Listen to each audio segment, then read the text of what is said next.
Okey, Assalamualaikum warahmatullahi wabarakatuh dan apa khabar semua pelajar-pelajar. Hari ini hari Rabu, jadi kita akan belajar sambung topik yang minggu lepas iaitu dah masuk bab 2, penternakan poultry. Okey, untuk bab ni pelajar-pelajar boleh rujuk muka surat, buku teks muka surat 85 sehingga 93. Okey. Okey, penternakan poultry ini merupakan sektor yang mendapat permintaan tinggi di dunia berbanding dengan penternakan lain seperti lembu, kambing, biri-biri dan juga kerbau. Jadi permintaan poultry ini lebih tinggi agak-agak kenapa ya? Sebabnya sebab sumber protein yang tinggi dan juga murah. Okey, kita lihat pula pada definisi poultry.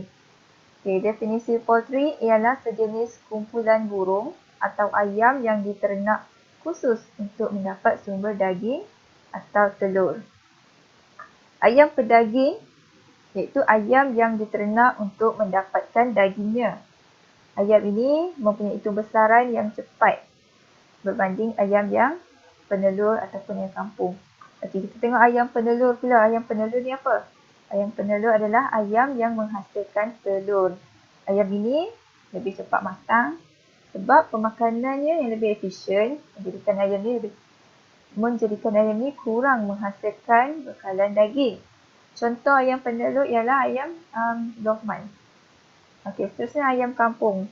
Kalau dulu ayam kampung diternak secara sara diri dan kini lebih komersial kerana permintaannya semakin meningkat.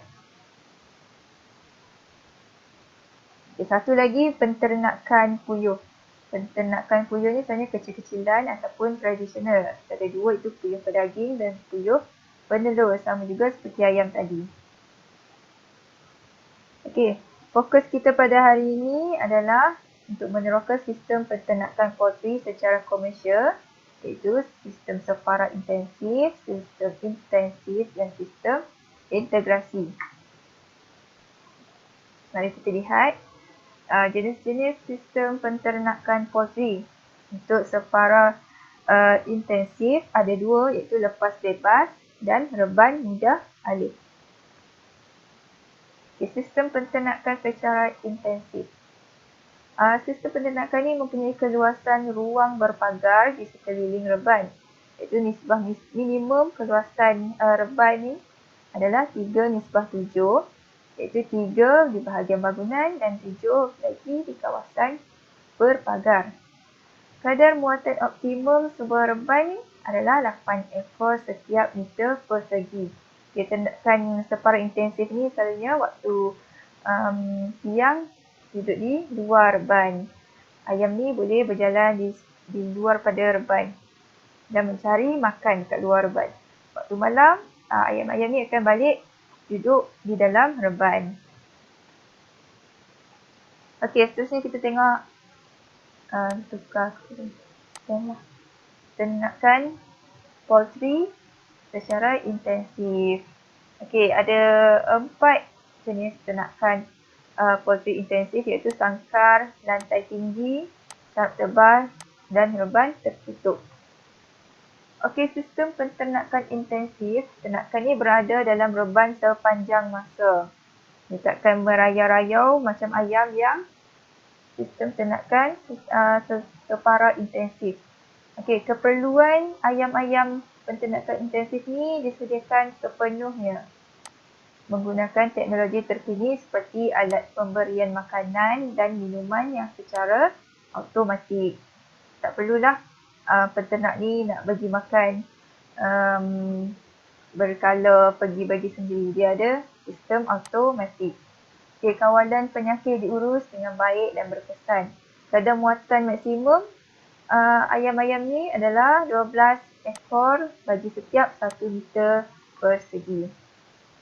Okey, jenis sistem penternakan intensif ada 4 tadi kan, iaitu sangkar, lantai tinggi, sarap tebal dan reban tertutup. Bagi sangkar biasanya untuk jenis ternakan penelur. Tujuan dia adalah untuk memudahkan pengurusan ternakan dan pengumpulan hasil. Jumlah ternakan dalam sangkar selalunya terhad. Reka bentuk sangkar ni pula jenis bertingkat, bersekat dan tanpa sekatan. Bahan sangkar ni sebenarnya terdiri pada dawai, mata punai ataupun BRC. Okey, lantai tinggi. Lantai ni dinaikkan sehingga 1.8 meter dari paras tanah. Lantai diperbuat daripada kayu yang berketam di ukurannya iaitu 254 mm kali 254 mm. Berdawai BRC berukuran 254 mm kali 254 mm.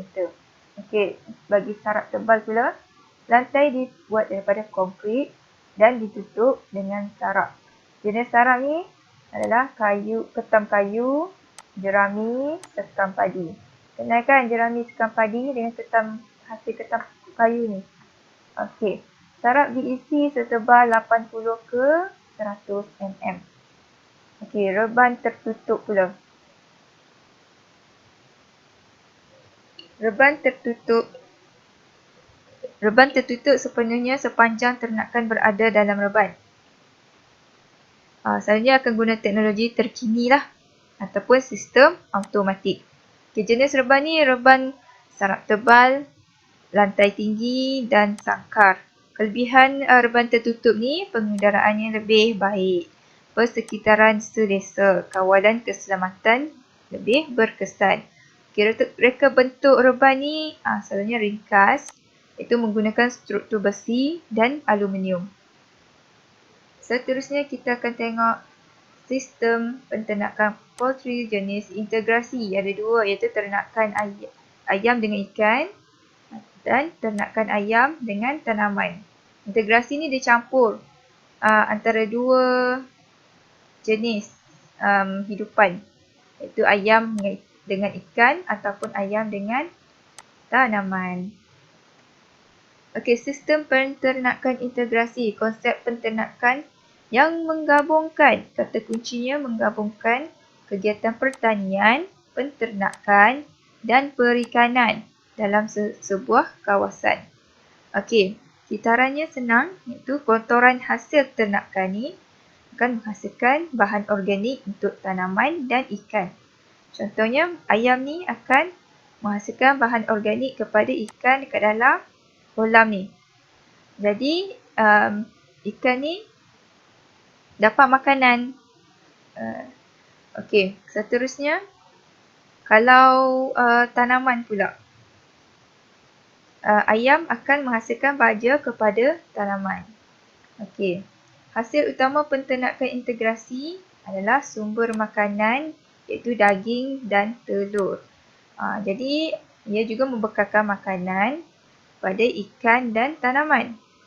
Okay, seterusnya menghasilkan biogas dan baja organik.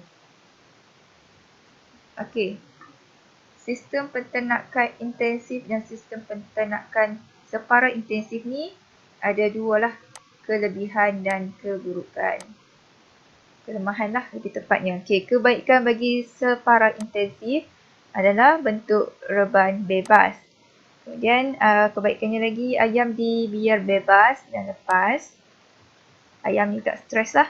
Ayam dapat mencari makanan tambahan sendiri. Kos penyelenggaraan lebih murah.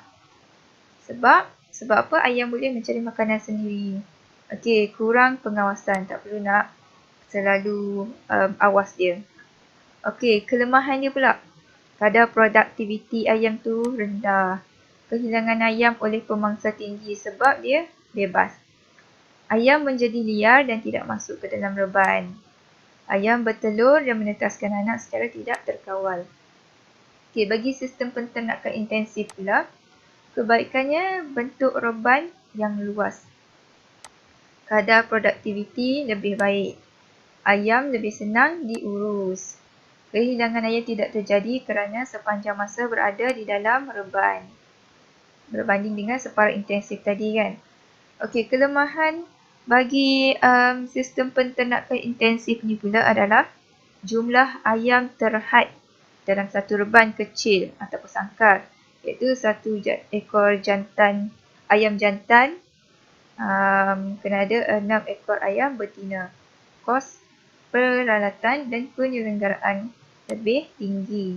Kos pemberian makanan lebih tinggi sebab kita tak lepas dia kat luar untuk cari makanan sendiri. Okey, sekian untuk kelas hari ini. Terima kasih.